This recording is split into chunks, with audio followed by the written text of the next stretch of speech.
Hello everybody. Last લેક્ચરમાં આપણે વિદ્યુત સ્થિતિમાન પર આધારિત અમુક અગત્યના દાખલાઓની ચર્ચા કરી. આજે પણ આપણે વિદ્યુત સ્થિતિમાન પર આધારિત દાખલાઓ તેમજ સમસ્થિતિમાન પૃષ્ઠ પર આધારિત દાખલાઓની ચર્ચા કરીશું. સાથે સાથે વિદ્યુત ડાયપોલને લીધે મળતા સ્થિતિમાન પર આધારિત દાખલાઓની પણ આજે આપણે ચર્ચા કરીશું. તો ચાલો આપણે આ વિદ્યુત સ્થિતિમાન જે છે એના પર આધારિત દાખલાઓની ચર્ચા કરીએ. સૌપ્રથમ આપણે સ્વાધ્યાયનો 2.2 દાખલાની ચર્ચા કરીશું.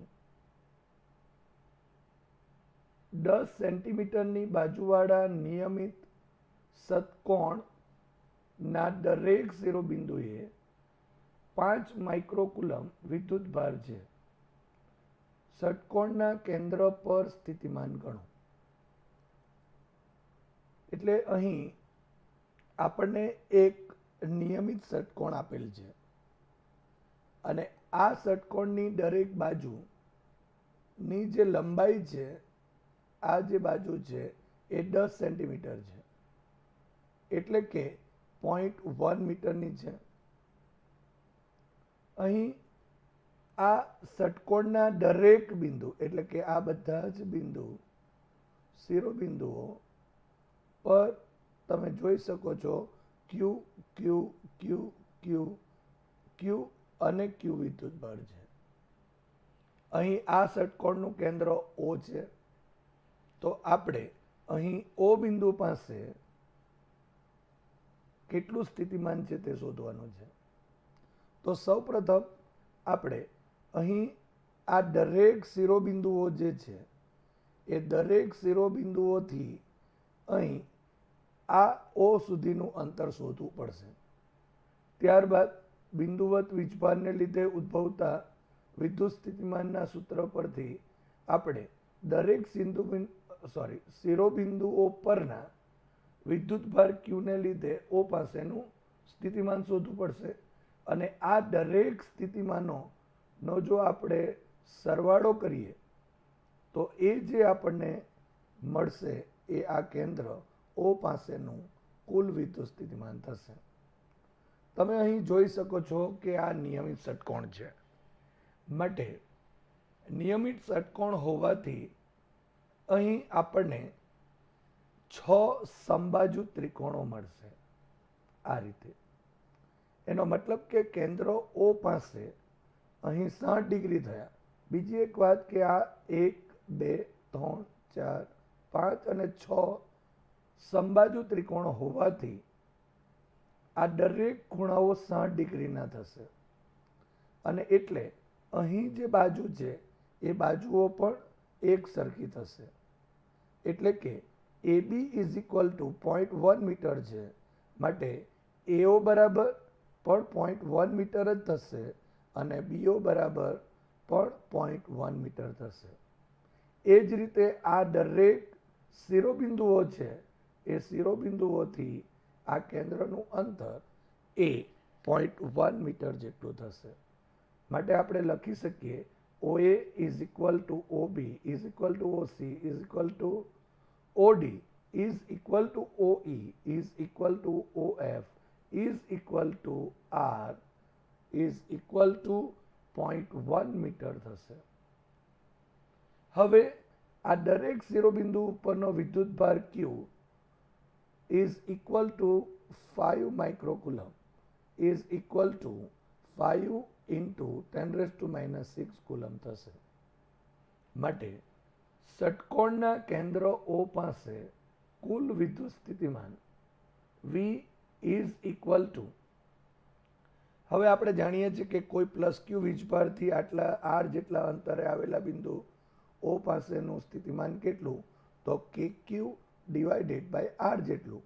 અહીં 6 શિરોબિંદુઓ હોવાથી અહીં 6 ઇન્ટુ એટલે કે 6 વીજભારોને લીધે કેન્દ્ર O પાસેનું વિદ્યુત સ્થિતિમાન V is equal to 6 into KQ divided by R થશે. So V is equal to 6 into K ની કિંમત ઉમેરીએ 9 ઇન્ટુ 10⁹ ઇન્ટુ સ્મોલ q ની કિંમત મૂકતા 5 into 10⁻⁶ divided by R is equal to 0.1.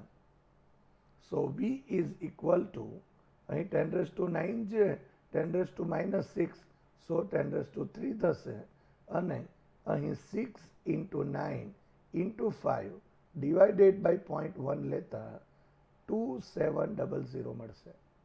માટે V is equal to 2700 into 10⁻³ માટે V is equal to 2.7 into 10⁻⁶ volt હશે. તો આ થયું ષટકોણના કેન્દ્ર પર કુલ વિદ્યુત સ્થિતિમાન, જે V is equal to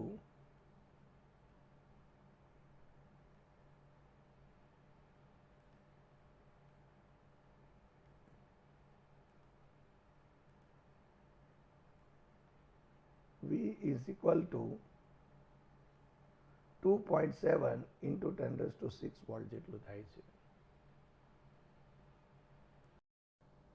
હવે સ્વાધ્યાયના દાખલા નંબર 2.21 ની ચર્ચા કરીએ.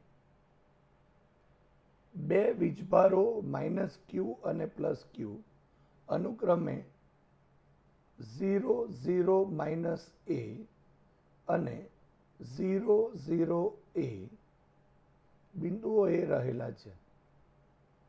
ક્વેશ્ચન A, 0, 0, Z અને X, Y, 0 બિંદુઓએ વિદ્યુત સ્થિતિમાન કેટલું?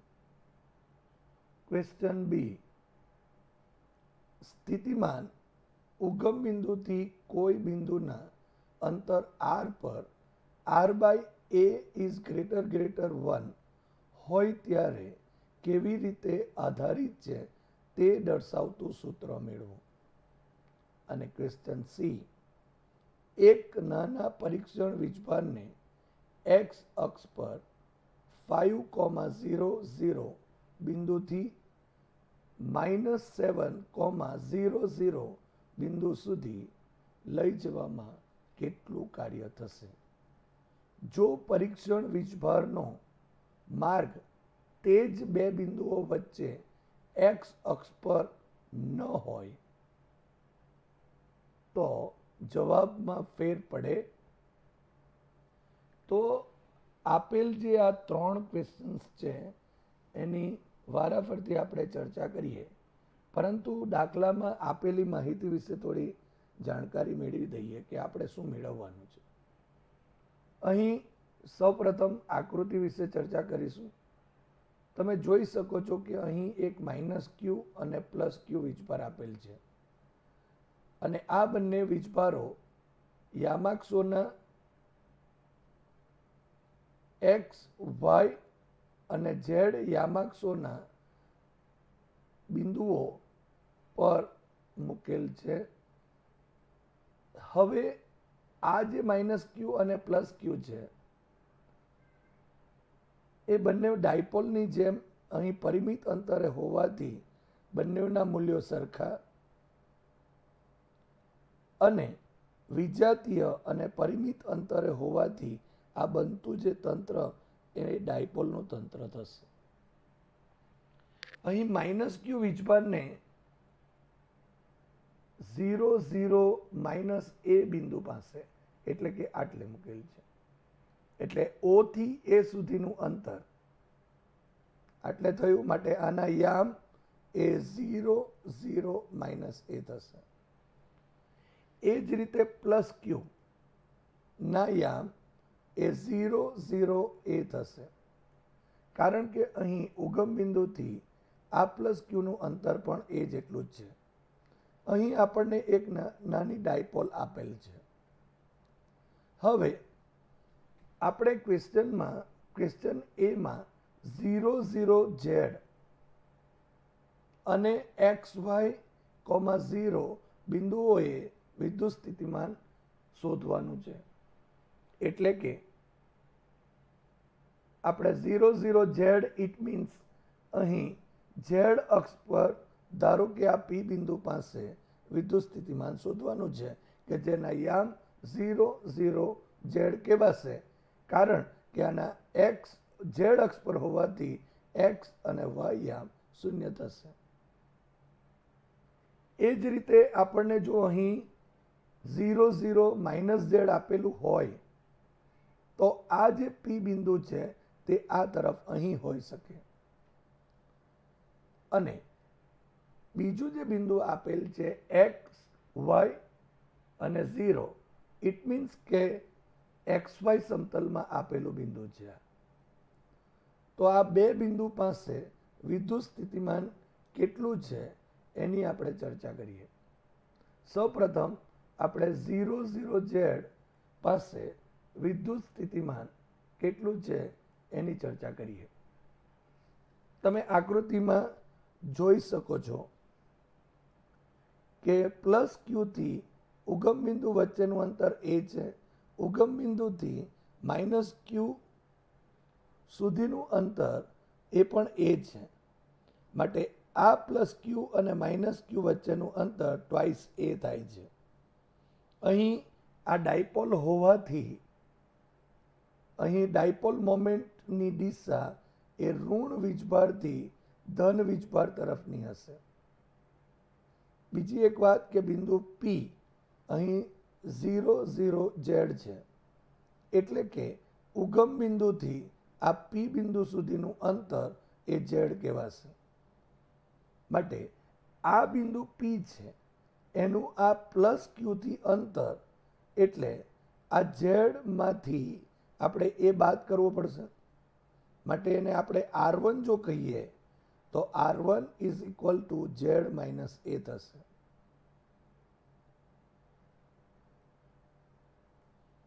અને માઇનસ ક્યુથી આ પી બિંદુનું અંતર એટલે આ ઝેડ તો છે જ, સાથે સાથે આ પ્લસ એ થશે. માટે એને R2 જો કહીએ તો માઇનસ ક્યુ વીજભારથી બિંદુ પી સુધીનું અંતર એ R2 is equal to Z plus A થશે. માટે હવે આ બિંદુ પી પાસે કુલ વિદ્યુત સ્થિતિમાન કેટલું છે એ આપણે શોધીએ. માટે પી બિંદુ પાસે કુલ વિદ્યુત સ્થિતિમાન V is equal two V1 plus V2 એટલે કે પ્લસ ક્યુ વીજભારને લીધે અહીં અને માઇનસ ક્યુ વીજભારને લીધે અહીં પી બિંદુ પાસે ના સ્થિતિમાનો લખી દઈએ.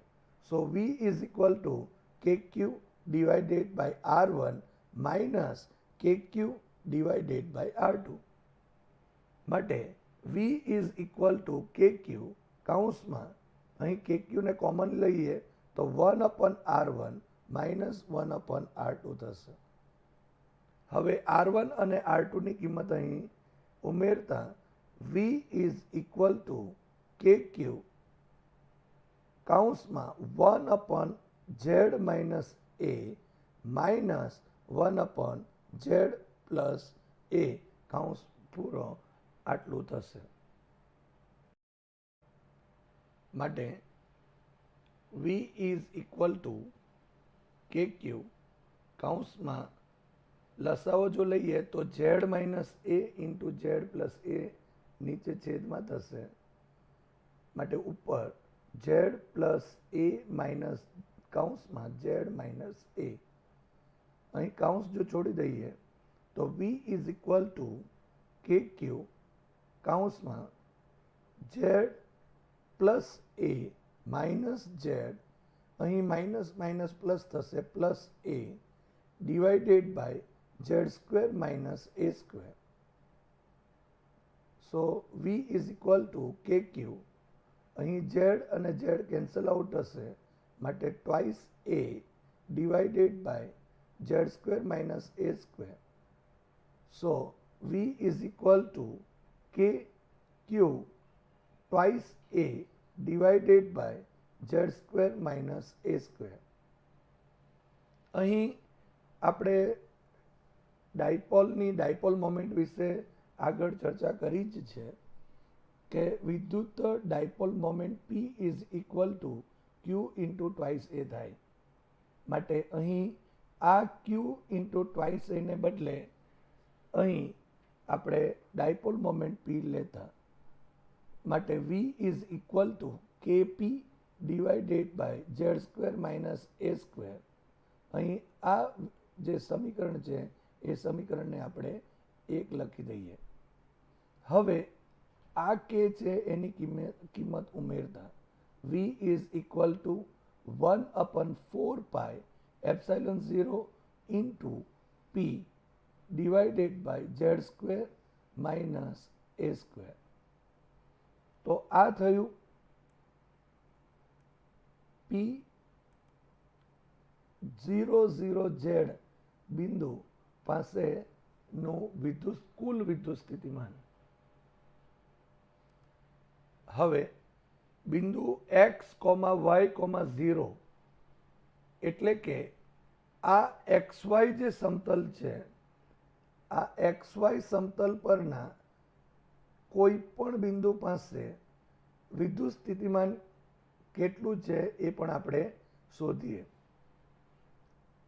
તમે જોઈ શકો છો કે આ xy સમતલ જે છે એ સમતલમાં જો કોઈ પણ બિંદુ હશે, ધારો કે x, y, 0 હોય, તો એ હંમેશા આ ઝેડ અક્ષ છે એનો લંબ દ્વિભાજક પર જ હશે, એટલે કે એની વિષુવ રેખા પર હશે, લંબ દ્વિભાજક પર હશે. તેથી આ જે બિંદુ છે x, y, 0 એ આ માઇનસ ક્યુ વીજભાર અને પ્લસ ક્યુ વિદ્યુત ભારથી એક સમાન અંતરે હશે. ધારો કે કોઈ એક બિંદુ વિશે આપણે ચર્ચા કરીએ અને આ ધારો કે અહીં XY સમતલમાં કોઈ એક આ બિંદુ છે, તો આ જે બિંદુ છે કોઈ પણ બિંદુ હોઈ શકે. ધારો કે આપણે અહીં એક બિંદુ આ લઈ લીધું, તો અહીં ધન વીજભાર જે પ્લસ ક્યુ છે ત્યાંથી આ બિંદુનું અંતર અને આ માઇનસ ક્યુ વીજભારથી આ બિંદુનું અંતર એક સમાન હશે. ધારો કે આ જે અંતર છે એને આપણે R કહી દઈએ. તો આ જે બિંદુ x, y, 0 બિંદુ એટલે કે XY સમતલમાં છે એ બિંદુ પાસે વિદ્યુત સ્થિતિમાન એ આ ધન વીજભારને લીધે અને આ ઋણ વીજભારને લીધે શૂન્ય થશે, કારણ કે અહીં વીજભારના મૂલ્યો સરખા છે અને એક ધન છે અને એક ઋણ. આપણે આગળ જોયું તેમ જો ધન વીજભાર હશે તો એના લીધે મળતું વિદ્યુત સ્થિતિમાન ધન અને ઋણ વીજભાર હશે તો એના લીધે મળતું સ્થિતિમાન ઋણ મળશે. વીજભારના મૂલ્યો એ સરખા છે અને બેની વચ્ચેનું એટલે કે પ્લસ ક્યુથી આ બિંદુ અને માઇનસ ક્યુથી આ બિંદુનું અંતર એક સમાન છે અને તેથી અહીં બિંદુ x, y, 0 પાસે વિદ્યુત સ્થિતિમાન V is equal to KQ divided by R minus KQ divided by R માટે v ઇઝ ઇક્વલ ટુ 0 થશે. હવે ક્વેશ્ચન નંબર બી ની ચર્ચા કરીએ. ક્વેશ્ચન નંબર બીમાં એવું હતું કે જો સ્થિતિમાન ઉગમ બિંદુ પાસેથી કોઈ પણ બિંદુ પાસે હોય તો તે કેવી રીતે આધારિત હોય છે. તો આપણે ધારો કે પી બિંદુનું ઉગમ બિંદુ ઓ પરથી અંતર જો આર હોય તો અહીં આગળ જે આપણે થિયરી જોઈ તેમાં z is equal to R લઈ શકાય. માટે આ સમીકરણ નંબર 1 પરથી જો આપણે લખવું હોય તો એમ લખી શકાય v is equal to KP divided by Z square minus A square. હવે z ઇઝ ઇક્વલ ટુ જો આર લઈ લઈએ તો અહીં v is equal to KP divided by R square minus A square થશે. હવે એક કન્ડિશન માટે આપણને વાત કરવા કીધી છે, એટલે કે જ્યારે આર બાય એ ગ્રેટર 1 હોય તો ત્યારે સ્થિતિમાન શેના પર આધારિત હોય છે એવું આપણને ક્વેશ્ચનમાં છે. માટે R by A is greater જો 1 હોય એટલે કે આર ઇઝ ગ્રેટર એ હોય તો આર સ્ક્વેરની સરખામણીમાં આપણે એ સ્ક્વેરને અવગણી શકાય. એટલે કે અહીં આર એ કરતાં ઘણો જ મોટો છે એવું આપેલ છે. માટે v is equal to KP divided by R square થશે. માટે અહીં v is proportional to 1 upon R square લખાશે. માટે અહીં વિદ્યુત સ્થિતિમાન એ આરના વર્ગના વ્યસ્ત પ્રમાણમાં છે એમ કહી શકાય. ક્વેશ્ચન સી ની ચર્ચા કરીએ. એક નાના પરીક્ષણ વીજભારને એક્સ અક્ષ પર 5,00 બિંદુથી -700 બિંદુ સુધી લઈ જવામાં કેટલું કાર્ય થશે. એટલે અહીં કાર્ય માંગેલું છે. જો પરીક્ષણ વીજભારનો માર્ગ તે જ બે બિંદુઓ વચ્ચે એક્સ અક્ષ પર ન હોત તો જવાબમાં ફેર પડે. તો સૌપ્રથમ આપણે આ બે જે બિંદુઓ છે એ બે બિંદુઓ વચ્ચે પરીક્ષણ વીજભારને લઈ જવા માટે કરવું પડતું કાર્ય કેટલું થાય તે શોધીએ. તમે અહીં આકૃતિમાં જોઈ શકો છો કે સપોઝ અહીં કોઈ એક બિંદુ એટલે કે 5,00 છે તો અહીં પ્લસ ક્યુ વીજભારથી આ બિંદુનું અંતર અને માઇનસ ક્યુ વીજભારથી આ બિંદુનું અંતર એ એક સમાન છે. અહીં ધન વીજભાર છે, અહીં ઋણ વીજભાર, બંનેના મૂલ્યો સરખા છે. અંતર પણ આ બિંદુ પાસેના સરખા છે. માટે અહીં જે સ્થિતિમાન હશે એ સ્થિતિમાન એ શૂન્ય થશે. એટલે કે એ જ રીતે જો આપણે અહીં એટલે કે આ જ બિંદુ પાસે આ બે વીજભારને લીધે જે સ્થિતિમાન છે એ સ્થિતિમાનને જો આપણે V1 કહીએ તો એ V1 ઇઝ ઇક્વલ ટુ 0 થશે. એ જ રીતે બીજું બિંદુ -7,00 છે એ બિંદુ આ તરફ હશે, આ એક્સ અક્ષ પર જ હશે પણ આ તરફ હશે. ધારો કે કોઈ એક બિંદુ અહીં હોય, આટલે જો વિચારીએ તો અહીંથી પણ આ પ્લસ ક્યુના લીધે જે અંતર છે તે અને માઇનસ ક્યુના લીધે જે અંતર છે તે સરખા છે અને બંને સમાન મૂલ્યના વીજભારો છે અને એક પ્લસ અને એક માઇનસ હોવાથી આ બિંદુ પાસેનું પણ સ્થિતિમાન શૂન્ય થશે. તેને આપણે V2 કહીશું. એટલે કે આ બંને બિંદુઓ પાસે ના સ્થિતિમાનો અહીં શૂન્ય છે. હવે આપણે કોઈ એક નાના પરીક્ષણ વીજભારને આ 5,0,0 બિંદુ એટલે કે એક્સ અક્ષ પરના આ બિંદુ પાસેથી અહીં -7,0,0 બિંદુ પાસે લઈ જવા માટે કરવું પડતું કાર્ય શોધવું છે. માટે કોઈ પરીક્ષણ વીજભારને Q0 ને 5,0,0 થી -7,0,0 પર લઈ જવા કરવું પડતું કાર્ય W is equal two Q0 કૌંસમાં V1 - V2 વડે લખી શકાય. સો W is equal two Q0, અહીં V1 પણ 0 છે, V2 પણ 0 છે, માટે W ઇઝ ઇક્વલ ટુ 0 થશે. તો આ ક્વેશ્ચન નંબર સી નો પહેલો ભાગ થયો કે કાર્ય કેટલું થશે, તો એ 0 થાય. હવે આ જ ક્વેશ્ચનમાં એક બીજો ભાગ છે કે જો પરીક્ષણ વીજભારનો માર્ગ તે જ બે બિંદુઓ વચ્ચે એક્સ અક્ષ પર ન હોય તો, એટલે કે એક્સ અક્ષ ઉપર લઈ જવાને બદલે જો એને કોઈ બીજા માર્ગે લઈ જઈએ તો એના જવાબમાં કોઈ ફેર પડે, તો કોઈ ફેર પડતો નથી. આપણે જાણીએ છીએ, આપણે થિયરીમાં આ ચર્ચા કરી જ છે કે અહીં કોઈ પ્રકારનો ફેરફાર થશે નહીં, માટે આપણો આન્સર ના થશે.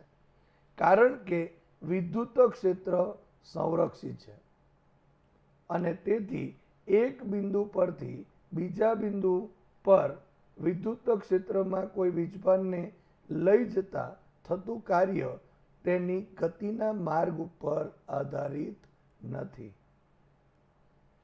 અને તેથી આ કાર્ય અહીં કોઈ બીજા માર્ગે લઈ જઈએ તો પણ 0 થશે. હવે સ્વાધ્યાયના 2.3 દાખલાની ચર્ચા કરીએ. બે વીજભારો 2 માઇક્રોકુલમ અને -2 માઇક્રોકુલમ એકબીજાથી 6 સેન્ટીમીટર દૂર આવેલા બિંદુઓ એ અને બી પર મૂકેલા છે. ક્વેશ્ચન એ, તંત્રના કોઈ સમસ્થિતિમાન પૃષ્ઠની ઓળખ કરો. ક્વેશ્ચન બી, આ સપાટી પર દરેક બિંદુએ વિદ્યુત ક્ષેત્રની દિશા કઈ હશે? તો સૌપ્રથમ આપણે ક્વેશ્ચન એ ની ચર્ચા કરીએ. અહીં બે વીજભારો એક ધન અને એક ઋણ આપેલા છે અને બેની વચ્ચેનું અંતર 6 સેન્ટીમીટર છે.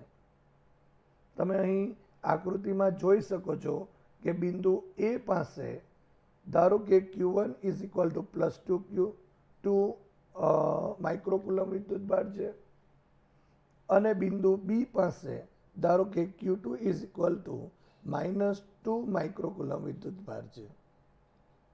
હવે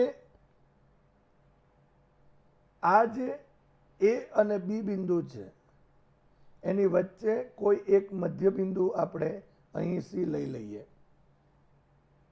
અને આ જે સી બિંદુ છે એમાંથી પસાર થતું કોઈ એક આપણને સમતલ અહીં દર્શાવેલું છે. આ જે સમતલ છે એ આ સમતલ એ બી જે રેખા છે એ AB રેખાને લંબ છે. અહીં AB is equal to 6 centimetre છે. માટે અહીં A થી C નું અંતર અને C થી B નું અંતર એ સમાન, એટલે કે R1 is equal two R2 થશે. અહીં 6 સેન્ટીમીટર છે માટે 3 centimetre, R1 is equal two R2 is equal two 3 centimetre થશે.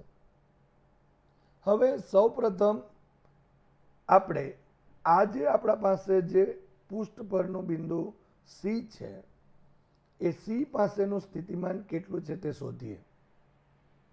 અહીં Q1 વીજભારને લીધે આ બિંદુ સી પાસે વિદ્યુત સ્થિતિમાન કેટલું છે, તો એ આપણે V1 કહીશું અને અહીંયા Q2 વીજભારને લીધે બિંદુ સી પાસેનું જે સ્થિતિમાન છે એને આપણે V2 કહીશું.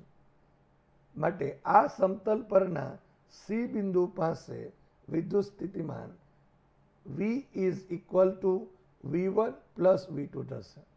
માટે V is equal to KQ1 divided by R1 plus KQ2 divided by R2 થયું.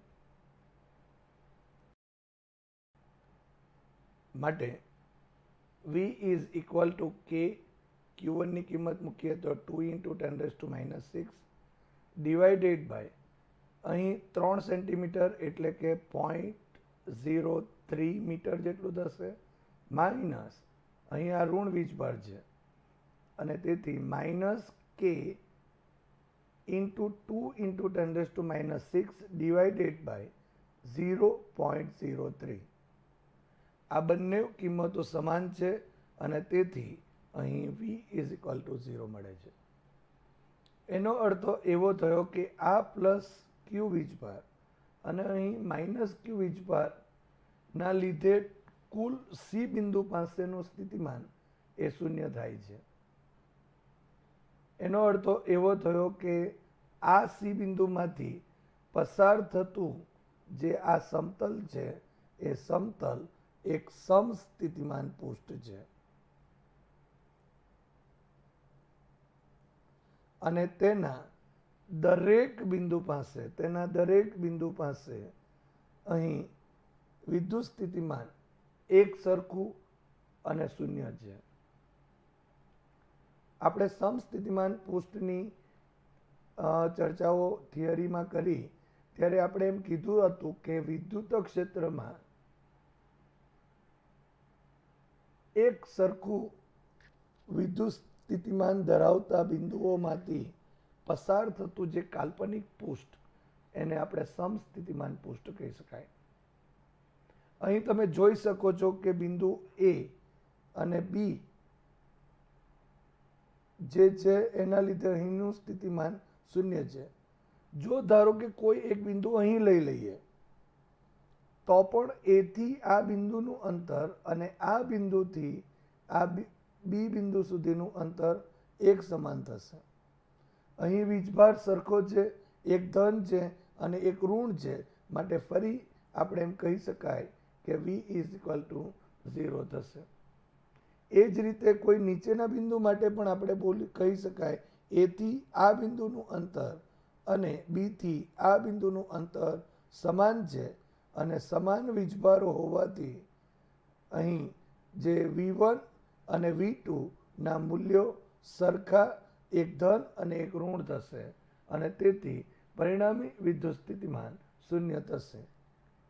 આમ આ પૃષ્ઠ ઉપરના દરેક બિંદુ પાસે જે વિદ્યુત સ્થિતિમાન છે તે એક સમાન છે અને એટલા માટે આ પૃષ્ઠને સમસ્થિતિમાન પૃષ્ઠ કહી શકાય. હવે આ દાખલાનો જે ક્વેશ્ચન નંબર બી છે એની ચર્ચા કરીએ. તમે અહીં જોઈ શકો છો કે આ બિંદુ સી છે, એ સી પાસેનું વિદ્યુત ક્ષેત્ર કેટલું, તો એના લીધે આ બિંદુ પાસે જો વિચારીએ તો અહીં ધન છે માટે બહારની તરફ એટલે કે એ થી બી તરફ હશે અને અહીં ઋણ વિદ્યુત ભાર છે માટે આ બિંદુ સી પાસેનું વિદ્યુત ક્ષેત્ર એ બી તરફ જ હશે એટલે કે સી થી બી તરફ હશે. માટે આ બે વીજભારોને લીધે પરિણામી વિદ્યુત ક્ષેત્ર બિંદુ સી પાસે એ આ રીતે એ થી બી તરફ અથવા તો આપણે કહી શકાય સી થી બી તરફની દિશામાં હશે કે જે આ આપેલ જે સમસ્થિતિમાન જે પૃષ્ઠ છે એ સમસ્થિતિમાન પૃષ્ઠને લંબ છે. એ જ રીતે કોઈ પણ બિંદુ પાસે એટલે કે આ જગ્યા ઉપર સમસ્થિતિમાન પૃષ્ઠ પરના કોઈ પણ બિંદુ પાસે વિદ્યુત ક્ષેત્રની દિશા એ પૃષ્ઠને લંબ રૂપે જ હશે. ધારો કે એ પરથી અહીં વિચારીએ તો એના ક્ષેત્રની દિશા આમ થશે અને આ બી પરથી અહીં વિચારીએ તો એના ક્ષેત્રની દિશા આમ કહીએ તો પરિણામી જે વિદ્યુત ક્ષેત્ર આવશે એ આ પૃષ્ઠને હંમેશા લંબ જ હશે. હવે સ્વાધ્યાયના 2.4 34માં દાખલાની ચર્ચા કરીએ. નીચેના કિસ્સાઓ માટે સમસ્થિતિમાન પૃષ્ઠો રેખાકૃતિ દ્વારા દર્શાવો. ક્વેશ્ચન એ, ઝેડ દિશામાં અચળ વિદ્યુત ક્ષેત્ર. ક્વેશ્ચન બી, ક્ષેત્ર કે જેનું માન એટલે કે મૂલ્ય નિયમિત રીતે વધે છે પરંતુ અચળ દિશામાં, દાખલા તરીકે ઝેડ દિશામાં રહે છે. અને ક્વેશ્ચન સી, ઉગમ બિંદુએ એકલ ધન વિદ્યુત ભાર હોય તો, એટલે કે ધન બિંદુવત વીજભાર હોય તો સૌપ્રથમ ક્વેશ્ચન એ ની ચર્ચા કરીએ. તમે અહીં એક આકૃતિ જોઈ રહ્યા છો. એ આકૃતિમાં અહીં કાર્ટેશિયન યામાક્સ પદ્ધતિ દર્શાવેલ છે. ઉગમ બિંદુ O છે, અહીં એક્સ, વાય અને ઝેડ અક્ષ આપેલ છે અને વિદ્યુત ક્ષેત્રની દિશા એ ઝેડ અક્ષની દિશામાં છે. અહીં ક્વેશ્ચન એ માં ઝેડ અક્ષની દિશામાં અચળ વિદ્યુત ક્ષેત્ર છે, એટલે કે એક સમાન વિદ્યુત ક્ષેત્ર છે. માટે અહીં આપણે સમસ્થિતિમાનની જ્યારે થિયરી જોઈ હતી ત્યારે આપણે એક વસ્તુ અહીં નોંધી હતી કે જો કોઈ સમસ્થિતિમાન પૃષ્ઠ હશે તો એ સમસ્થિતિમાન પૃષ્ઠને હંમેશા લંબ રૂપે વિદ્યુત ક્ષેત્ર હોય છે. તમે અહીં આકૃતિમાં જોઈ શકો છો કે જો વિદ્યુત ક્ષેત્રની દિશા જો આ ઝેડ અક્ષની દિશામાં હોય તો જે સમસ્થિતિમાન પૃષ્ઠો છે એ XY સમતલમાં હોવા જોઈએ, એટલે કે XY સમતલને સમાંતર હોવા જોઈએ. એટલે અહીં આકૃતિમાં જો આપણે અહીં દર્શાવ્યા મુજબ જો વિદ્યુત ક્ષેત્ર જો અચળ એક સરખું જો હોય તો અહીં દર્શાવેલા આ જે ત્રણ સમસ્થિતિમાન પૃષ્ઠો છે તે સમસ્થિતિમાન પૃષ્ઠો એક સમાન અંતરે હોવા જોઈએ. તો આ થયો ક્વેશ્ચન નંબર એ નો આન્સર. હવે ક્વેશ્ચન નંબર બી માં ક્ષેત્રનું મૂલ્ય નિયમિત રીતે વધે છે એમ કીધું છે અને એની દિશા એ ઝેડ અક્ષની દિશામાં જ દર્શાવવા માટે કીધું છે. આ રીતે છે. અહીં ઝેડ અક્ષની દિશામાં જ વિદ્યુત ક્ષેત્ર છે પરંતુ વિદ્યુત ક્ષેત્રનું મૂલ્ય સમાન નથી. અહીં ઝેડ અક્ષની દિશા તરફ આ જે ક્ષેત્ર છે એનું મૂલ્ય વધે છે. પણ આપણે વિદ્યુત ક્ષેત્ર અને વિદ્યુત સ્થિતિમાનની વ્યાખ્યા પરથી એના સંબંધ પરથી જો એમ કહેવું હોય તો જે દિશામાં વિદ્યુત ક્ષેત્ર વધે છે એ દિશામાં જે વિદ્યુત સ્થિતિમાન છે એનો ફેરફારમાં ઘટાડો થતો હોવો જોઈએ. માટે સમસ્થિતિમાન પૃષ્ઠો એ જો XY સમતલમાં ઝેડ દિશામાં હશે, એટલે કે XY સમતલને સમાંતર આ પૃષ્ઠો તો હશે, સમસ્થિતિમાન પૃષ્ઠો તો હશે, પરંતુ વિદ્યુત ક્ષેત્રની દિશામાં જેમ જેમ વિદ્યુત ક્ષેત્ર વધે છે તેમ આ જે સમસ્થિતિમાન પૃષ્ઠો છે એ નજીક નજીક હશે.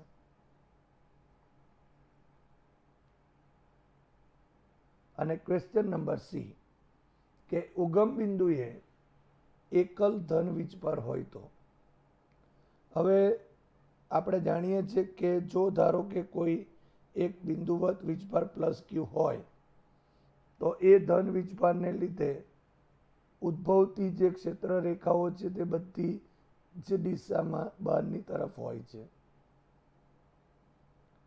અને એના સમસ્થિતિમાન પૃષ્ઠો જો દોરવા હોય તો તે આકૃતિમાં દર્શાવ્યા મુજબ દોરી શકાય. એટલે કે અહીં આપણને આ જે +Q વીજભારને લીધે જે સમસ્થિતિમાન પૃષ્ઠો મળે છે એમાં એક આ નાનું છે, એના કરતાં થોડુંક મોટું, પણ એ સમકેન્દ્રીય ગોળાઓ થશે. પરંતુ કેન્દ્રથી જેમ જેમ અંતર વધતા વિદ્યુત સ્થિતિમાન અચળ રીતે અહીં ઘટે છે. એટલે કે જ્યારે આપણે આ ધન વીજભારથી બહારની તરફ જેમ જતા જઈશું તેમ તેમ અહીં આ જે મૂલ્ય છે ઈનું મૂલ્ય છે તે અહીં ઘટશે અને તેથી અહીં સમસ્થિતિમાન જે પૃષ્ઠો છે એની વચ્ચેના અંતરો પણ વધશે. માટે અહીં આ જો અહીંયા હોય એની નજીક હશે તો આ થોડુંક એના કરતાં દૂર હશે, એ સમાન અંતરે હશે નહીં.